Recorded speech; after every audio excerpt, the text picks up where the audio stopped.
Hello and welcome everybody to Chapter 39 of Book 2 of the Royal Ranger series, The Red Fox Clan. Let's go ahead and get into it. There was a balcony running around the tower at the 9th floor, affording a panoramic view of the land below the castle. Cassandra was pacing it now, looking out at the parklands below and the forest in the distance, while she pondered her situation. Several hours had passed since her conversation with Damone.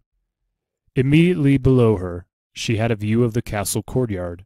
She could see men there, moving from the keep to the gatehouse, and occasionally to the stables. On the battlements, she could see sentries standing watch. It all appeared normal, except that the sentries and the men in the courtyard were not part of the castle garrison. They were Damone's men, and now they were protected from outside attack by Castle Erluin's massive fortifications.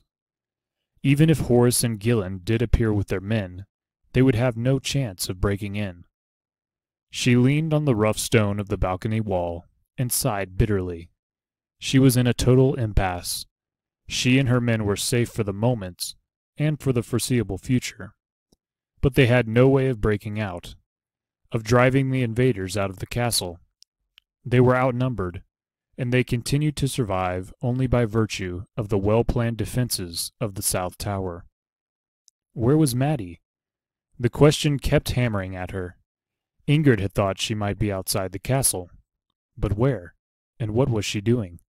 Cassandra racked her brains, trying to think of a way of contacting her. If Maddie was outside the castle, and if Cassandra could get a message to her, she could head north and alert Horus to the current situation.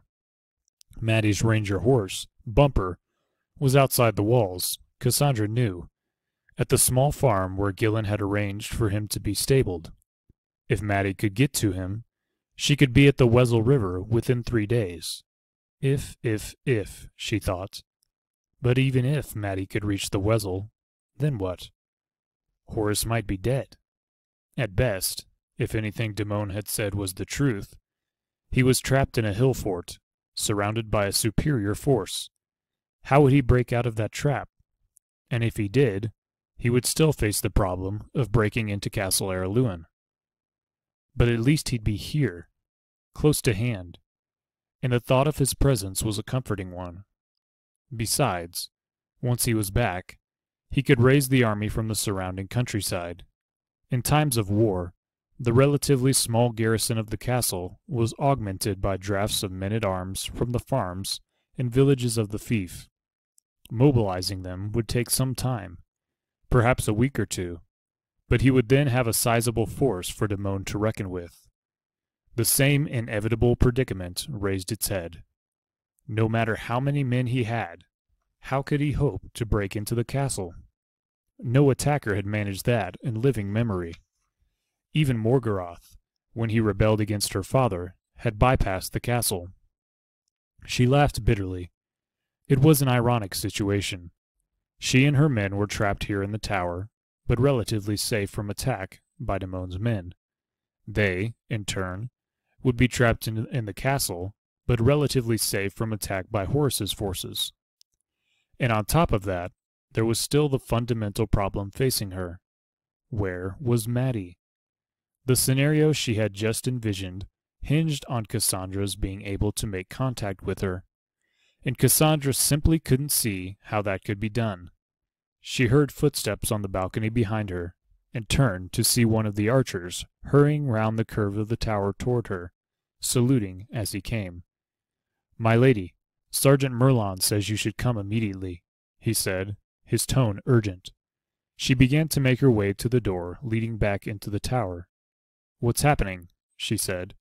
She was puzzled. Damone had given her a day to consider his offer. She assumed that meant he would try nothing further until that deadline had expired. There was the implication of a truce in his offer, but she realized, not for the first time, that Damone could not be trusted. "Merlon's not sure, my lady, but there's something going on down the stairway. We can hear them moving.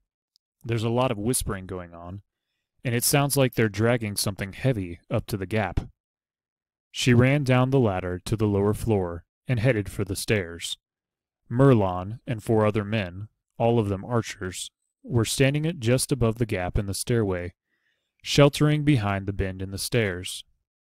The sergeant looked around as she approached, holding his finger to his lips. "What's happening, Merlon?" she asked in a whisper. He pointed down the stairs to the edge of the gap. "Listen, my lady," he told her. She moved out from the shelter of the wall and craned her head to listen. The sound of low-pitched voices floated up the stairway to her, echoing off the curving stone walls. She couldn't make out what they were saying, but there was a definite sense of urgency about them. Occasionally, a voice would be raised, resulting in an urgent hiss for silence. She stepped back into cover, peering round the rough stone to look down the stairwell. "Something's going on, my lady. They're planning something," Merlon said, his voice close to her ear. She nodded, frowning. That much was obvious, but what exactly did they have in mind? She held up a hand to forestall any further comment from the sergeant. There was another noise apparent now. It sounded like something heavy and wooden being dragged up the stone stairs. She could hear slow, deliberate footsteps on the stairs now, and the occasional grunt of effort from the men below. She turned to her archers. "Get ready." They nodded. They all had arrows nocked. She stepped out again for a clearer look, ignoring Merlon's warning murmur. The stairs below were empty. She could see the gap, with the yawning dark drop below it. Then the first 3 or 4 stairs below that. Then nothing. But the dragging sound continued, getting louder with each minute. Then it stopped, and she heard more whispering. She caught the eye of one of the archers, and gestured to the door that opened into the 8th floor. "Get more men," she said, "and bring 6 pikes." The man saluted, and ran to do her bidding, and she turned her attention to the stairway again. The dragging, scraping noise had started again, much closer this time. Then she saw what was causing it. A rectangular wooden barrier, like a movable wall, appeared in the stairway below the gap, being shoved forward by men behind it.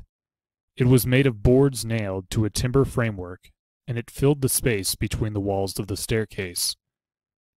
The men pushing and lifting it moved it at an angle so that it could advance up the stairs. It stood about 1.5 meters high, and there was an open space 20 centimeters high at the base. The men behind it were mostly hidden from sight, although from time to time a head would appear above the top of the barrier for a second or two. Cassandra addressed the 3 remaining archers. "The minute you see someone, shoot him," she said. They all nodded. A head appeared above the barrier, as its owner looked up to see what was happening above them. Instantly, an archer drew, aimed, and released, but the head had disappeared again, and the arrow whizzed through empty space, then ricocheted off the stone wall below with a screech of metal on stone. She heard a curse from the man who had come so close to death. She frowned. The wall would protect Damon's men from the arrows and spears of her troops, but it wouldn't bridge the gap in the stairs. It was too short for that. She looked more closely, straining her eyes, and made out a pair of hinges in the barrier. Then she could see that there was a gate in the center, perhaps 1 meter wide. Obviously, once the barrier was in position, those behind it could open the gate. And what? The barrier stopped 1 meter from the edge of the gap. On the right-hand side, one of the men pushing and shoving had grown careless. The top of his helmeted head was visible above the roughly constructed shield. The helmet made a poor target for her archer's arrows. They would skid off harmlessly. But her sling was a different matter. She loaded a shot into the pouch and began whirling the sling around her head. Stepping out in the open, she released. There was a resounding clang as the lead shot hit the helmet, and the man went down, staggering back and falling down the stairs with a mighty clatter. She heard a voice shouting urgently, "Stay down, for pity's sake! She's got a sling!" Nobody else showed themselves above the barrier. Then they heard more scraping and slithering, and a timber bridge, about a meter wide, began to slide forward from under the barrier, reaching out across the gap in the stairway. "Push it back," she ordered, and her men moved forward, pikes in hand, to obey. But they were too late. The makeshift bridge reached the upper side of the gap and fell into place. She could see that there was a transverse beam nailed to the lower end. It was set against the edge of the stairs and held the bridge in position, no matter how hard they tried to push it back. Merlin touched her arm. "Smoke, my lady," he said. "I smell smoke." She sniffed the air. He was right. There was an oily smell of smoke drifting up from the lower stairs. She frowned. The steps were stone. They wouldn't burn. So what was... In answer, an object appeared, hurled over the top of the barrier, trailing a thin line of smoke, and sailing across the gap to shatter on the steps above where she stood. Then another, and another. They were round clay pots, she realized, and each one held a mixture of oil and pitch, and a lighted wick. As they shattered against the stone, the flame from their wicks ignited the flammable mixture inside, and a cloud of noxious, dark smoke began to fill the stairway. Her men began coughing, and she felt her own eyes tearing up. "They'll try to cross in the smoke," she warned. "Be ready." She turned to Merlon, standing by her with one of the ineffectual pikes. Ineffectual against the replacement bridge, perhaps, but not against the men who might try to cross it. "Get the door open," she ordered. "We have to let the smoke out." Dimly, through her streaming, itching eyes, she saw the central gate in the barrier begin to open outward, the gap between the edges growing larger. She loaded another shot and began whirling the sling. Through a veil of tears, she saw a figure stepping into the gap and out onto the bridge. His upper body was covered by a shield, and he held a spear in his right hand. All right, that's going to bring us to the end of Chapter 39. Thank you for listening, and I'll see you guys next time in Chapter 40. God bless, and have a good one.